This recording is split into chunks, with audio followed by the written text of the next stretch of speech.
Bom dia, muito bem-vindos a mais uma gravação da nossa quinta temporada do podcast Lapori Queiroz. Estou aqui com o meu sócio e amigo Guilherme Queiroz. Obrigado pelo convite. Vai ser um prazer entrevistar nossos convidados. Não vou dar spoiler, não, vou deixar com você.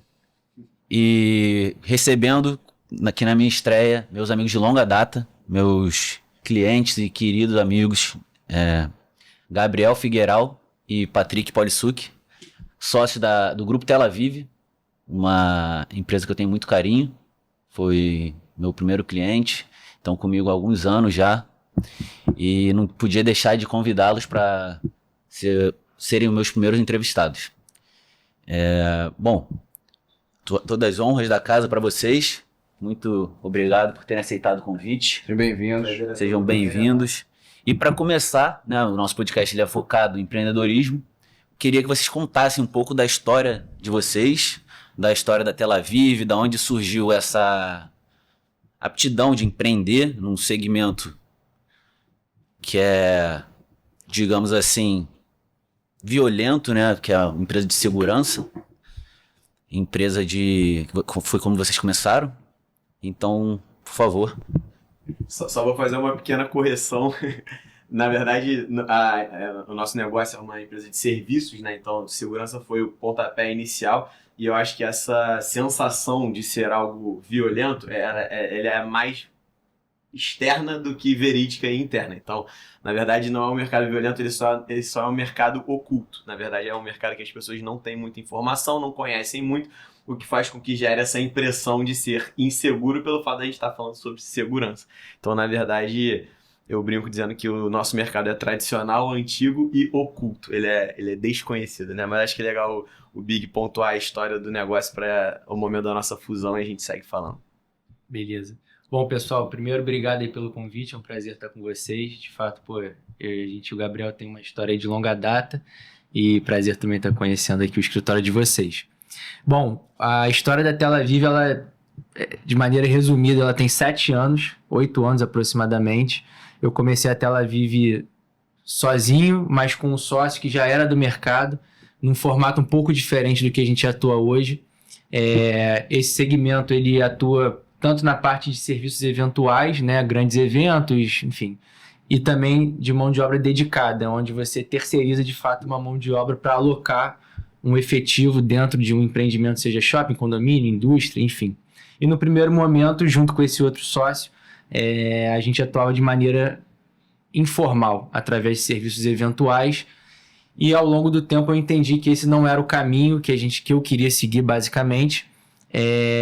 E aí a gente optou por abrir a sociedade de maneira super amigável e eu resolvi tocar no formato que eu acreditava, que era através de mão de obra dedicada, porque era uma maneira de gerar receita recorrente dentro do negócio, era uma maneira um pouco mais estruturada, mesmo eu sendo bem mais novo do que é hoje, de alguma maneira foi o que eu enxerguei naquele momento.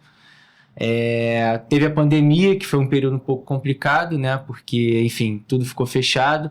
Por mais que eram serviços essenciais, a Tel Aviv naquele momento não operava nesse formato.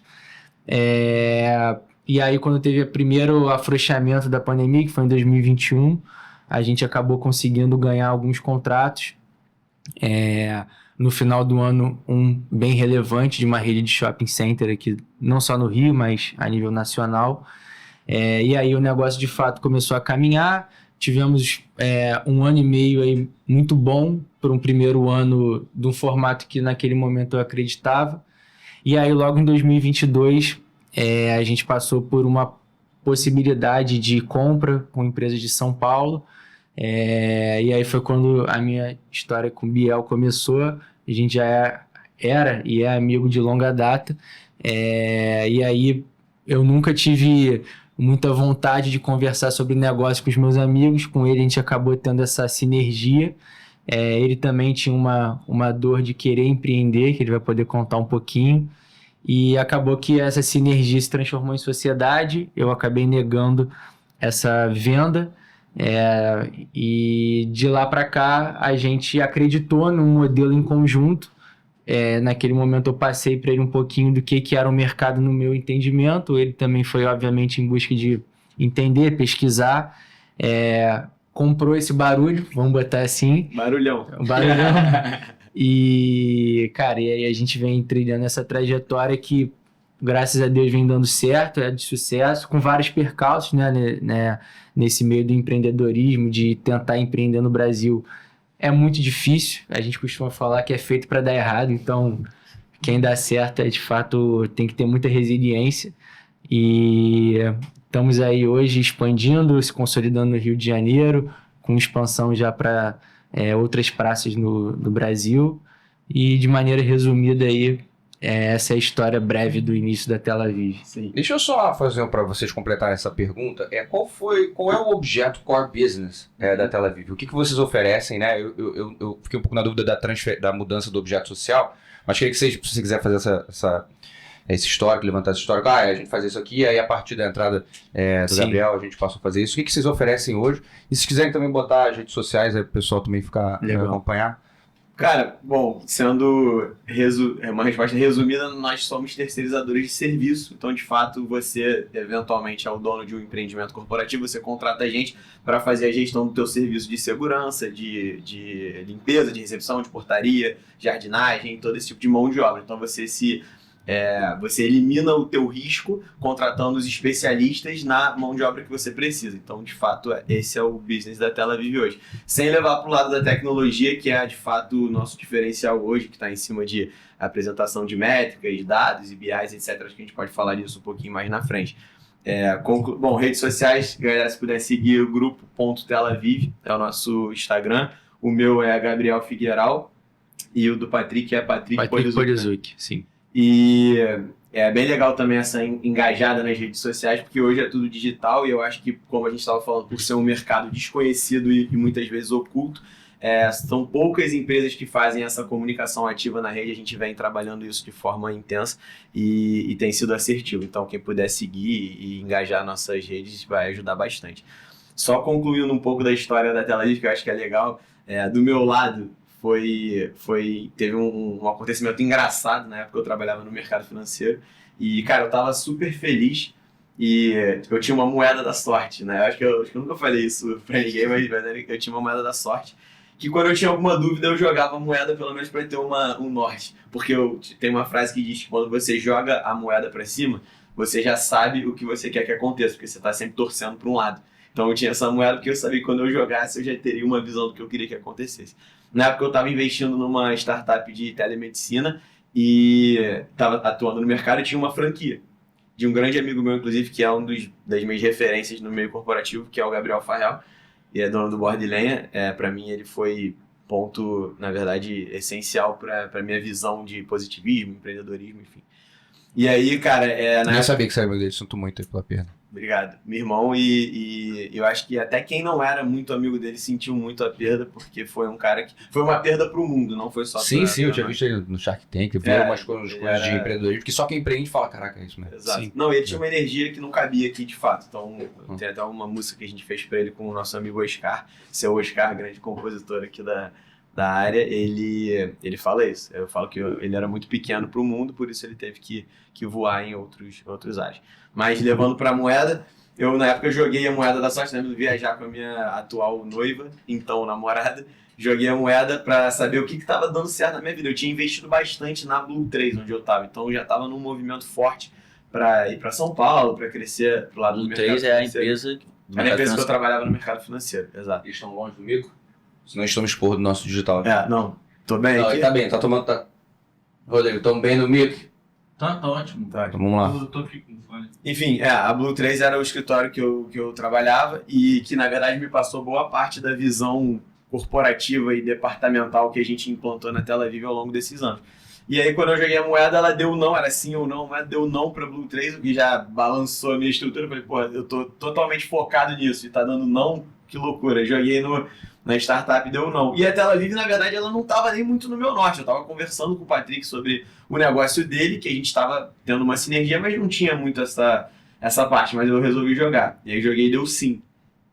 Foi a última vez que eu joguei a moeda. Dali eu dei a minha moeda porque eu falei, pô, eu não posso viver na base de uma moeda da sorte. Mas deu sim, ela acertou incrivelmente. Eu viajei com a minha esposa, a gente tava lá fora. Ia ser bom o podcast daqui a uns 20 anos falando assim, então foi jogando moeda, tem truque. Foi essa moeda aqui.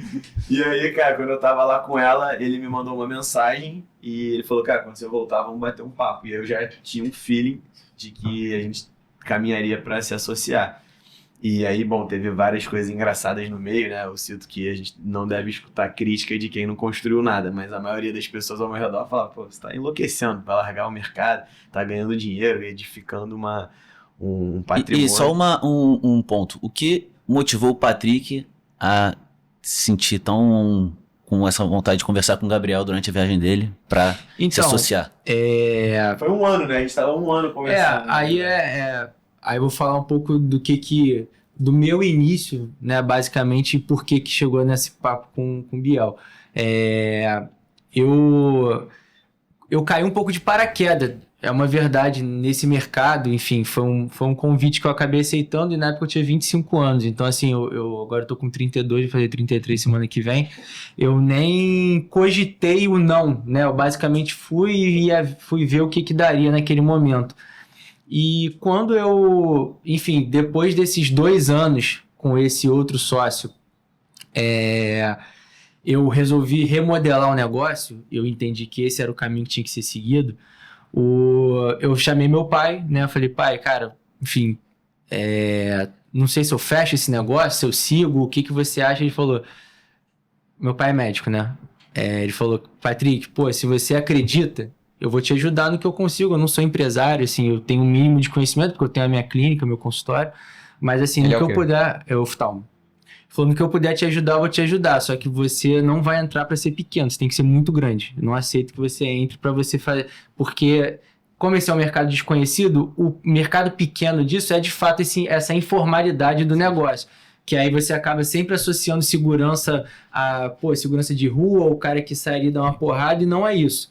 Né? De fato, é um mercado corporativo, bilionário, gigante a nível nacional. E ele falou, cara, se você entrar, você tem que ficar muito grande. E aquilo ficou na minha cabeça. E logo quando a gente ganhou esse primeiro contrato dessa rede de shopping, e o negócio de fato começou a tomar uma proporção, eu também entendi rapidamente que no formato que a gente opera, e aí tem as particularidades do negócio, mercado, área de serviço, enfim, você tem que estar sempre colocando dinheiro na frente, você tem que ter uma estrutura para acompanhar aquilo. Eu entendi que eu não conseguiria chegar no nível que eu tenho certeza que a gente vai chegar sozinho. E aí, basicamente, essa minha conversa com o Biel foi o desenrolar do não vender, porque quando teve essa possibilidade de vender, eu seria minoritário no negócio, obviamente, né? Eu estaria vindo um grupo muito maior do que o que a gente era naquele momento. E a opção seria, você vai ficar pequeno, você vai ganhar um dinheiro, eu vou te dar toda a estrutura para você poder crescer e você toca essa praça regional.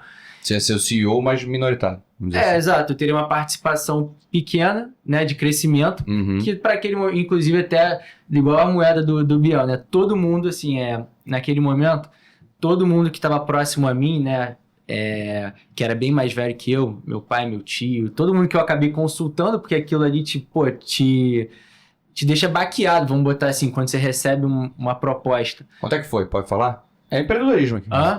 Cara, na época... Ou pode falar que é muito, se não quiser falar que é muito pouco. Cara, não foi muito, na época eram 2 milhões mais ou menos, eu ia ter um muito bom salário, eu ia ganhar um percentual sobre o crescimento.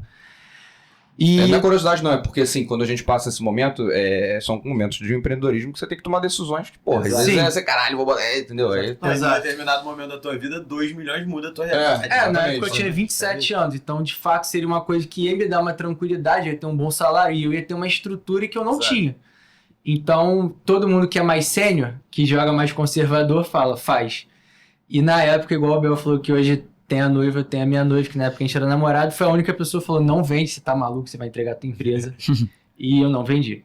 Então, a escolha de falar com o Biel e essa sinergia, porque na verdade foi uma sinergia, porque eu já estava tendendo pro não, né? Na verdade, eu também nunca tive tranquilo de falar sim, mas ao mesmo tempo eu sabia que sozinho eu não conseguiria chegar onde eu quero chegar, Então, essa foi a escolha da gente Perfeito. caminhar para essa conversa. E nesse momento é engraçado, porque quando a gente.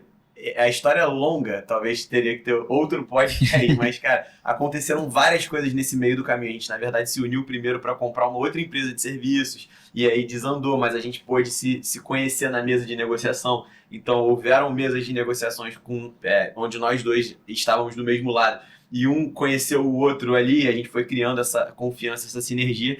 E teve a mesma coisa também lá em casa, né? Na época, como eu tava num trilho, a única pessoa também que falou, cara, ela falou essa frase, ela falou, cai para dentro que você vai fazer acontecer. Foi a minha atual noiva, então, né, até então namorada. Ela falou, vai para dentro que você vai fazer acontecer. Porque é muito difícil também você tomar essa decisão de, cara, eu vou sair de um lugar seguro, que eu repensando hoje, eu nem tinha essa análise tão crítica do que eu Sim. estava indo para algo inseguro. Sim, Eu achei que a gente ia ser gigantesco muito rápido, na minha cabeça era certo. E até hoje... Eu acho que é um predicado necessário pra ter uma parada, né? sim. Então, a gente falou isso hoje na reunião. Eu acho que a cabeça do empreendedor, a gente teve uma reunião hoje de diretoria e eu falei ele falou, vamos votar uma coisa. Eu falei, o meu voto deveria ser esse aqui que eu vou falar, mas eu não consigo votar desse jeito. O meu voto vai ser sempre que no contexto é para alavancagem, para o crescimento, para a expansão. Eu não consigo pensar diferente. Então a gente precisa se cercar de pessoas, de bons executivos que toquem o negócio de uma forma um pouco mais conservadora do que a gente está para fazer o negócio acontecer. Então para mim é para frente que se anda, não tem jeito. E quando foi que você decidiu atender esse chamado do Patrick para se tornar sócio dele no mercado que você desconhecia e largar essa estabilidade que você tinha já no mercado financeiro? Cara, foram duas coisas que aconteceram que me fizeram tomar a decisão. Uma, espero que as outras pessoas que eu já tive algum tipo de sociedade da vida não se sintam ofendidas, mas é uma verdade, tem que ser dita. O Patrick, quando eu sentei com ele em várias situações da minha vida, eu me sentia amparado societariamente. Então eu olhava pro lado e tinha alguém melhor do meu lado. Eu olhava pra lá e falava, porra, eu posso ficar aqui quieto que ele vai tocar e vai dar certo. Então a gente estava numa mesa de negociação. Se ele começasse a falar, eu não tinha a menor preocupação de que ele ia falar algo que eu concordasse. E essa sensação de segurança societária eu nunca tinha tido. Eu sempre ficava, cara, será que ele entendeu o contexto? Será que essa pessoa vai falar alguma coisa num momento inadequado? E sempre com ele eu tinha essa segurança de que ele ia levar para o caminho correto. E eu confiava muito no modelo de gestão que ele falava para mim que era o correto. Essa tranquilidade me fez ter certeza de que a gente ia se associar. E a outra foi quando eu fiz a conta do mercado, né? Guardados os erros, o mercado tem mais ou menos 280 bi e a maior empresa do mercado faturava 14, 15, 12 Era bi. até menos, né? Era 10 na época e tinha menos de 5% do mercado. E aí quando eu fiz essa conta, eu falei, pô, se eu tenho um mercado de 280 bi, a maior empresa do Brasil tem menos de 5% do mercado. Se eu crescer 1%, eu tô no jogo do bilhão. Eu sempre tive essa visão do corporativismo, do prédio corporativo, onde dentro desse organismo as pessoas que o integravam eram meus amigos e pessoas que eu confiava. Era o primeiro passo. Então eu tive essa certeza nesse momento. Tinha alguém que eu considero melhor do que eu no que eu estou fazendo, então eu tenho o melhor ala possível, a melhor linha de frente, a pessoa que eu confio 100% a minha vida e meu negócio. E 2, um mercado que tem muito dinheiro. Então eu falei, porra, não tem como não seguir. Na minha cabeça foi essa visão. E você sentiu algum medo de tomar essa decisão ou foi direto? Você falou, cara, é isso que eu quero e ponto. Na época eu tava com uns 104 quilos, eu tava obeso. Mas a primeira maratona que eu fiz foi na sala da minha casa. Eu com certeza andei uns 20, 30 quilômetros ali de um lado pro outro, umas 1000 vezes, porque eu andava de um lado pro outro fazendo conta e falando, meu Deus do céu, se isso aqui der errado é muito ruim, se eu não conseguir é muito ruim, se eu não... Eu sempre fui mais intenso e ele sempre foi muito mais calmo, então eu troquei muito com ele nessa época. Eu sentei e falei, irmão, eu quero ir, mas eu tô com um pânico disso daqui, o que você acha? Aí ele até me tranquilizou, ele, cara, vai com calma, talvez não vá de uma vez. Aí a minha mulher falou, cara, não tem essa, vai que vai dar certo. Vai de uma vez, como é que você vai ficar nos dois? Vai trabalhar um pouco lá, um Dá pouco o aqui? passo que Deus dá o chão. Aí eu fiz um acordo legal com ele, que eu também sempre gosto de pontuar, não o formato do acordo, mas pra mim você ser dono de um negócio implica em você ter força na tua palavra. Quando a gente se uniu, a gente tinha um acordo societário onde eu era minoritário no negócio e eu tinha que provar o valor do negócio. Isso era um fato. E a gente combinou, cara, se a gente chegar aqui, nesse período aqui, a gente se torna sócio igual. Mas daqui até lá, eu preciso agir como sócio igual. Falei pra ele que eu preciso tomar a rédea de tais negócios para o negócio acontecer. Ele falou, não, já somos, porque isso aqui vai dar certo. Falei, beleza, mas de fato não éramos. Isso aqui foram anos, né? Alguns anos. Quando isso aqui aconteceu, nunca houve uma segunda conversa. Então nunca houve uma ponderação sobre o que foi combinado. Pelo contrário, só houve uma assinatura e vamos embora e vamos seguir de forma igualitária. Então, essa postura dele comprova tudo que eu falei lá atrás, que eu me cerquei, na verdade, de um fiel escudeiro, de um amigo, de um divisor de guerra, de um amigo que divide a guerra, muito mais do que de um eventual somente sócio, entendeu? Então, isso aí que me deu a certeza. É legal que nessas decisões, né? Uma vez quando eu estava decidindo também se eu ia passar de um escritório que eu trabalhava para abrir um escritório, eu vi uma frase do Jim Rohn, que era um empresário famoso, morreu já, e ele falava assim, se você acha que tentar é arriscado, espera até te entregarem a conta de não ter arriscado, né? Então, eu falei, caralho, é verdade. Porque quando a gente tá agora assim, pô, você poderia se arrepender de não ter tentado, né? Claro. Vai se arrepender, depois você não deu certo, parada, cara, você não vai se arrepender, pô, tentei a parada. E eu acho que uma coisa legal, assim, eu acho que no mundo do empreendedorismo, você tem que jogar um jogo de inconsequência. Você sempre tá jogando a inconsequência. E eu acho que quanto mais novo você menos você pensa nessa consequência. Então, quando eu me joguei nessa, eu tinha 25 anos. Quando o Biel se jogou nessa, ele tinha 28 anos. Hoje a gente já tem 32. Então, e eu tenho vários amigos do mundo corporativo que eu sei que gostariam eventualmente de fazer esse teste, vamos botar assim, porque o empreendedorismo, ele te dá liberdade, ele te dá várias coisas muito legais, mas ele também te dá o risco, o medo. E eu sinto que conforme o tempo vai passando e você vai ganhando estabilidade também na tua vida, você vai ficando com um pouco mais de medo, o que é normal. Então, acho que até respondendo isso também que o Biel falou, eu entendo que lá atrás, talvez hoje, se ele estivesse naquela mesma situação, eventualmente ele seria mais ponderado do que o que ele foi. Tem uma vez que eu fiz um convite, vou te passar já, mas é porque você me lembrou de negócio, uma vez eu fiz um convite pro Tovar. Um colega nosso pra entrar aqui, ele falou, não, nesse momento não é bom, daqui a pouco. Eu falei, cara, só vai piorar, cara. Sim. Daqui a pouco tu vai morar junto, vai ter filho, não vai melhorar, eu já tô te avisando. Exato. Não, eu acho que isso é muita verdade, né? O tempo vai passando e você vai ficando mais medroso, né? A palavra é essa. Quando as pessoas me pedem um conselho, né? Você acha que eu deveria abrir o negócio? Eu falo, não abre não, cara. Fica aí onde você tá. Mas, brincadeiras à parte, cara, empreender é o melhor prêmio do mundo. Porque essa liberdade, ela é imensurável, é um negócio absurdamente bom, mas o preço que você paga também não tem como contar, não tem como contabilizar, porque esse fato de você não desligar, que é uma verdade, é muito doído. Então, assim, né, todo dia eu acordo cedo e faço meus esportes todo dia de manhã. A gente até tem comunicado muito isso na Tel Aviv. Fica aí um aspas legal aqui, a gente está lançando um projeto chamado DNA em Movimento, que é justamente essa união do esporte com o corporativismo, disponibilizando para todos os nossos colaboradores, empresas parceiras de jiu-jitsu, de boxe, de futevôlei, de funcional, para que eles possam, de tempos em tempos, fazer um treino gratuito. Então é bem legal isso aqui. A gente está querendo fazer eu ainda não comunico, mas como o Laporte, um desejo de fazer uma meia maratona, né? De 5 km. Eu falei, cara, que ideia ruim, cara. aí quando ele morreu, eu falei, cara, vou ter que fazer essa maratona por ele, entendeu? Aí depois eu vou chamar vocês e tem que meter o Iron Man agora. Tem guerra assim que A gente já arrumou patrocinador aqui. Mas, cara, o objetivo disso é, assim, essa liberdade de praticar o esporte que você quer, de poder ter teu tempo, gerir teu tempo. Ao mesmo tempo que eu posso eventualmente chegar no escritório 11 horas da manhã, o que eu não consigo, nem ele, mas a gente poderia, não existe noite, não existe madrugada, não existe final de semana. Não existe final de semana. Então, as pessoas olham, você tá viajando, eu tô viajando, mas, cara, a minha cabeça, ela nunca sai de dentro do escritório. Então, a minha prisão é essa, mas o preço, o prêmio que eu almejo, para mim, vale muito a pena. E eu sou muito feliz com o propósito do negócio. Os percalços fazem parte. E aproveitando o gancho, né, desse medo, qual foi o maior erro que vocês cometeram e como vocês resolveram, né? E, bom, vocês estão em crescimento, como vocês lidam com essa parte comercial de crescer sem perder a performance, sem perder a qualidade do serviço de vocês? O erro é clássico, pode responder o complemento. Esse aí a gente sabe de cor e salteado. Cara, eu acho que o erro,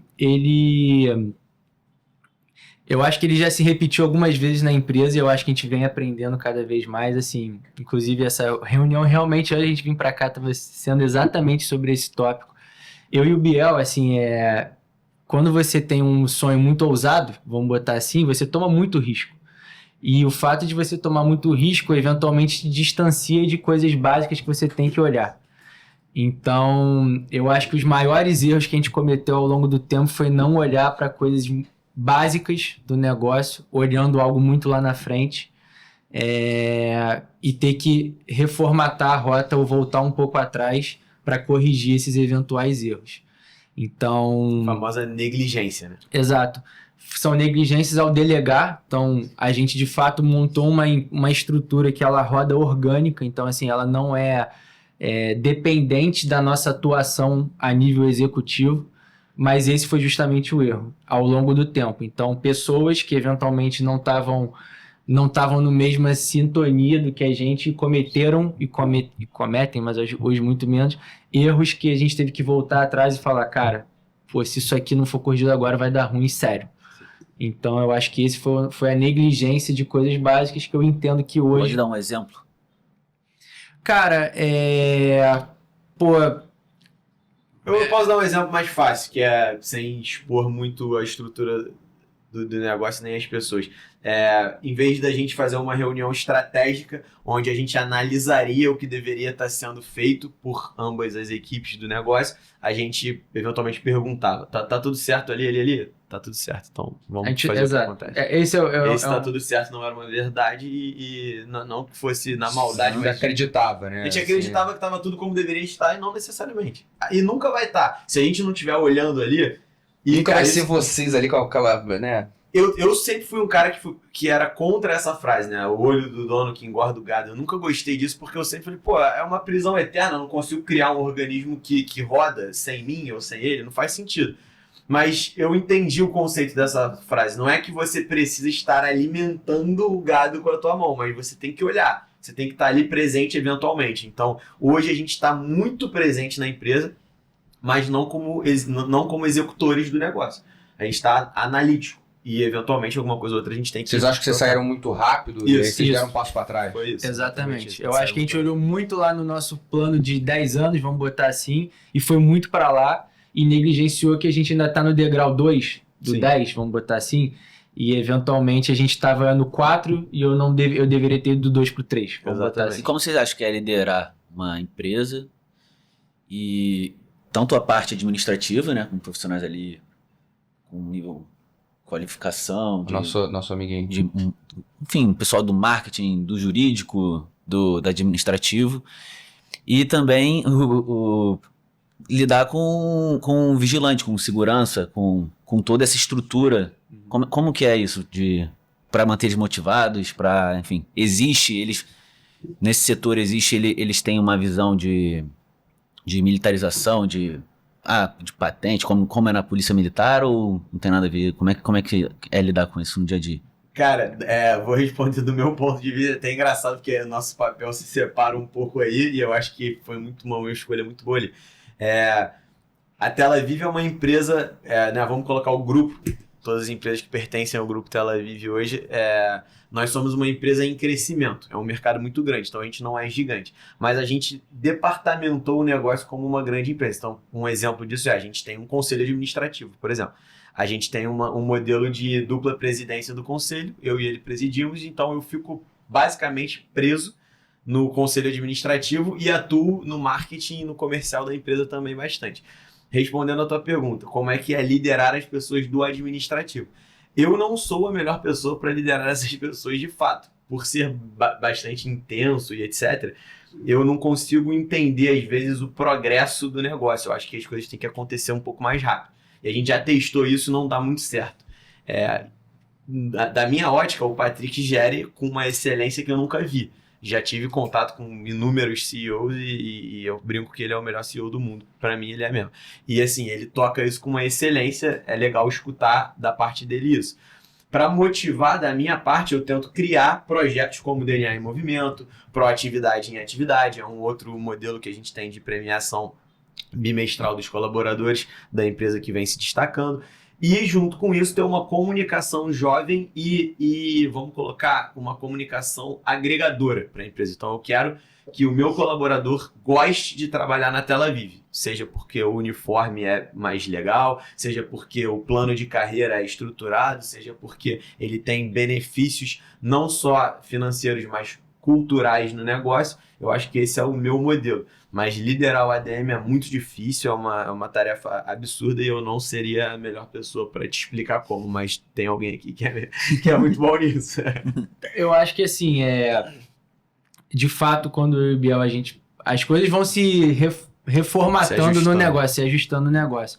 A gente já tentou inúmeros modelos, né, dentro dessa trajetória que a gente vem trilhando, mas assim, hoje, de fato, a gente criou não é uma separação, mas é um entendimento de onde cada um consegue agregar melhor para o negócio e a gente se une estrategicamente para se ajudar, vamos botar assim. Como que é liderar um administrativo de uma empresa em crescimento como a gente? Fazendo as pessoas acreditar no mesmo propósito que a gente está querendo construir. Isso é um caminho, isso implica em mudar pessoas, isso implica em explicar o mercado e, obviamente, atitudes diárias de comportamento, porque eu acho que cultura é atitude, né? E é através das atitudes que as pessoas que estão do teu lado vão te admirar eventualmente e falar, pô, eu quero estar do lado daquelas pessoas ou daqueles... Você criar uma autoridade. Você criar uma autoridade. E liderar pelo exemplo. Eu acho que é dessa maneira, né? É o dia a dia que faz as pessoas acreditarem e falar, pô, essa é a empresa que eu quero trabalhar, eu quero estar junto daqueles malucos lá, eventualmente. Mas uma coisa que se confunde muito no nosso mercado é que, de fato, vou dar o exemplo... Vamos botar aqui o Lapore Queiroz contratou uma pessoa de limpeza para cá. Essa pessoa ela vai interagir diariamente com vocês. Só que do lado da TelaVive, eu estou fazendo a gestão documental daquela pessoa. Porque quando você terceiriza, é porque você não quer ter problema com salário, benefício, documentação para saber que ela está toda apta a chegar aqui, 13º, férias, reposição. Jurídico. Do lado da TelaVive, tem que garantir a excelência nesse fluxo. Do lado daqui, você está tendo uma interação humanizada com essa pessoa. E a dificuldade que o contratante tem de entender que o processo disso aqui é complexo como qualquer empresa e tem os seus erros e impactam justamente nessa relação é o grande X da questão. Então, posso dar exemplos aqui tranquilos para você. Eu tenho um contrato de 10 pessoas, tá? Hipoteticamente. Vamos supor que num mês específico, uma dessas pessoas, o vale transporte dela não caiu. Instantaneamente, esse cara vai bater no cliente e falar: eu não tenho dinheiro para trabalhar, a empresa não pagou meu vale transporte. Mas e os outros 9? Então eu acertei em 90%, eu errei em 10%. Processualmente, isso é pouco, né? Agora, se eu tivesse errado com 5%, é 50%. Então a dificuldade que você tem de trabalhar isso aqui, eu acho que é o grande X da questão do nosso negócio. A dificuldade do entendimento, que pra gente... entendimento dos clientes. Dos No geral, do próprio colaborador, né? Sim, é o que ele falou, muda de 10 para 100. Se eu tenho problema com uma pessoa de 100, pô, tu tem 1% de problema, mas se aquela pessoa é a pessoa que você tem uma troca diária, ela virou e falou: não consigo ir trabalhar amanhã porque eu não tenho dinheiro da passagem, quebrou você na hora e você, consequentemente, vai quebrar a gente. Mas eu acho que é o que eu falei, esse assunto realmente é uma parte um pouco mais delicada pra gente tocar, mas eu acho que a síntese do negócio a TelaVive se tornou uma empresa de gestão. Então, de fato, a gente olha para tecnologia, para número, para métrica, e a gente tenta apresentar para o cliente uma frase que a gente usa, né, que se chama gestão colaborativa. E isso, de fato, faz com que a gente se posicione de forma diferente no mercado. Hoje a gente está nos maiores players do Rio de Janeiro, a gente está expandindo para São Paulo, num grande cliente com possibilidade de crescimento absurda, pelo fato da gente te entregar a gestão em colaboração com você. Então, de fato, a gente olha junto para o crescimento e eu não te entrego só a mão de obra, eu te entrego, de fato, o serviço e os dados do porquê o meu serviço está sendo bem prestado. Eu acho que essa é a linha. Entendi. E deixa eu fazer uma pergunta de curiosidade, porque quando o Gabriel chegou, não, eles fazem facility. Aí eu, tá bom, o que é isso? De onde vem esse nome? Cara, da onde facilidade, vem o nome, né? eu não sei. Talvez possa ser em inglês, né? Mas facilities é tudo que relacionado a essa mão de obra. Então, até segurança, de fato, no conceito geral, está dentro de facility. Né? Facilities é isso, é limpeza, recepção. Parece portaria. facilidade, né? Só se vocês soubessem a Exato, origem. eu não então. sei a origem Eu de também fato, não sei mas eu imagino que é nessa linha de facilidade. Eu também não tenho a origem, mas de fato o facility é quando você... basicamente são os serviços essenciais que você não quer ter a preocupação com aquilo. Então, tudo. É segurança do trabalho, eu acho que é essa parte de terceirização de forma geral. E por que um empresário, né, ou um grupo econômico, então é a oportunidade de vocês fazerem o jabá do core business de vocês, por que é melhor para eles contratar um terceirizado do que ele contratar ele mesmo, os funcionários? A gente brincava quando a gente fazia, a gente faz algumas reuniões, muitas ainda, mas no início a gente sentava com os potenciais clientes e ele perguntava, a gente pode te apresentar uma proposta de serviço? Aí ele falava, não, tá tudo bem. Aí eu perguntava, como é que você sabe? Aí ele falava, eu não tive assalto, a mesa tá limpa. Eu falei, mas você não tem a métrica da tua operação. Tu não tem a tua gestão na palma da mão, você não tem um relatório de operação, você não tem a gestão colaborativa.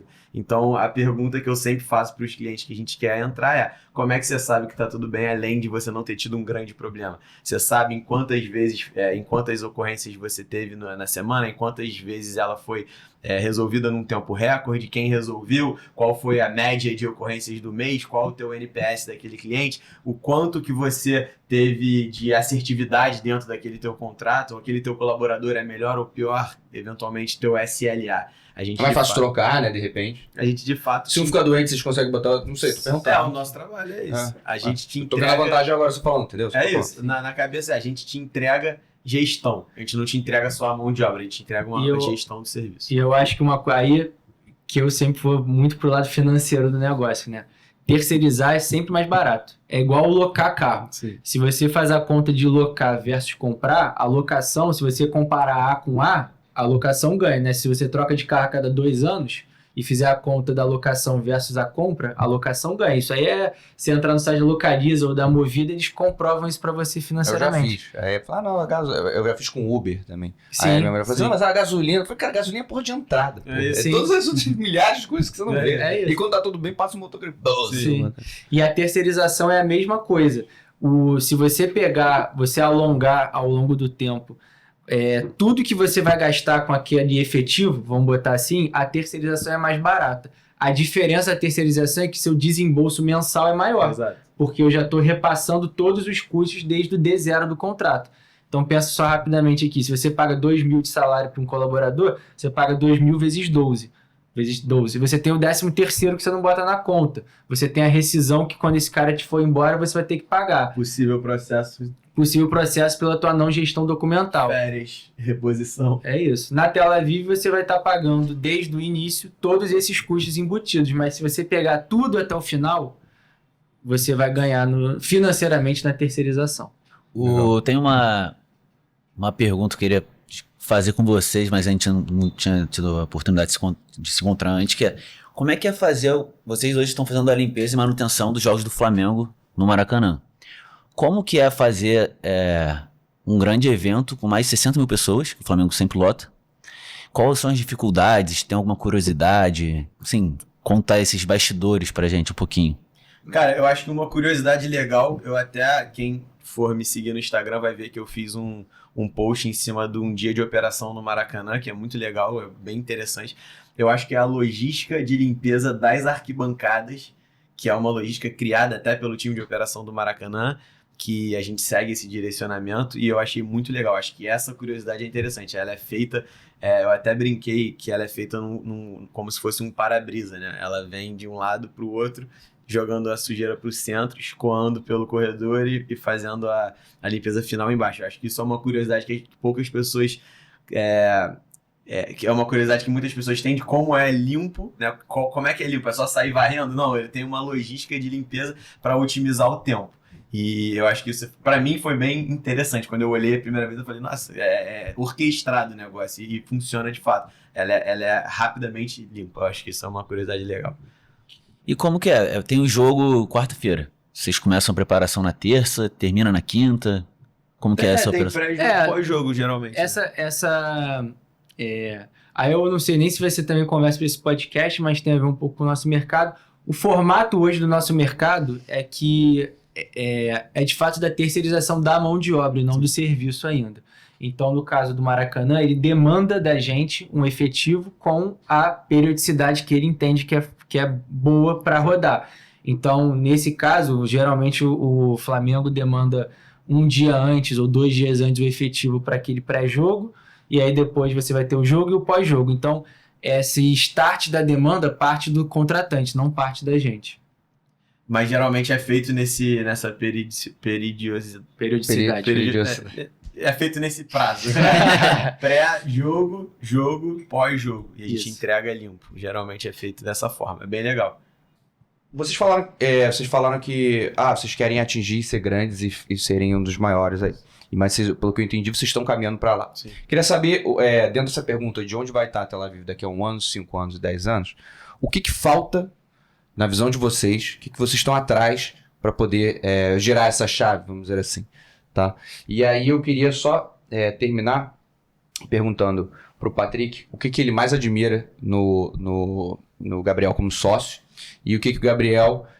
hoje, depois de ter entrado, falou assim, cara, isso aqui é foda, eu acertei com ele como sócio. Então eu queria que vocês respondessem isso pra mim, só pra gente caminhar pro fim. Desculpa, pessoal, mas a gente também deu uma atrasada. Vambora. Quem quiser começar, manda aqui. Vou começar da minha visão. Foi muito, muito engraçada essa pergunta, porque a gente acabou, nessa reunião que a gente falou, foi sobre... Eu sou psicógrafo, pô. 10 anos, foi impressionante. Bom, o que falta pra gente chegar onde a gente quer chegar, eu vou ser pragmático. Tempo. Mais nada. A gente tá na direção, a gente tá no trilho, no lugar certo, com as pessoas certas. O tempo vai levar a gente para lá. Onde a gente vai estar daqui a 10 anos, a gente vai ser com certeza a maior empresa de serviços do Brasil, valuation bilionário, e caminhando para a estruturação de um venture capital para investir no que a gente acredita, botando o nosso propósito e cultura dentro das outras empresas que a gente acredita para frente. Essa é a minha visão. 1 ano a gente está alinhando e crescendo com estratégia, 2 anos crescendo com força inorgânica até o 4º ano, junto com o crescimento orgânico. Do 5º ano para cima, a gente está com esse modelo de arbitragem de EBITDA, de M&A bem implantado, validado e crescendo com uma larga escala nacional. Parece muito com uma frase que eu vi uma vez, que era assim, se você soubesse que você tinha que tomar tantos nãos, você tem um não, de uma quantidade de não que você tem que tomar para você fazer sucesso, você ia estar ansioso para poder receber o próximo não. Exato. Isso é só questão de tempo. Essa é a linha. E o que eu acertei na sociedade com o Patrick, cara, ele sabe, eu falo isso todo dia e é claro pra mim. Eu ganhei, além de ganhar um irmão que eu já tinha na vida, eu ganhei um fiel que tá comigo em todos os piores momentos da história. Porque eu digo assim, no sol, a praia tá cheia. Eu tô contigo na chuva. Então ele vai estar comigo na chuva, na neve, no tiro, na guerra. Então eu ganhei um propósito. Ele faz parte do meu propósito. Então ver ele feliz, ver ele completo, seja no relacionamento familiar ou dentro do negócio, é parte do meu propósito. Então a minha maior assertividade no negócio foi de fato ter ele do meu lado, com certeza. Cara, acho que, assim, de fato a gente tem que ter a mesma visão, e é essa mesmo. Eu acho que a gente está respondendo super rapidamente. Eu acho que a gente está no momento de se consolidar na nossa tese interna e externa. Então, eu acho que nesse ano de 2026 é para onde a gente está indo, além de um movimento de expansão, que é o nosso primeiro passo para fora do Rio.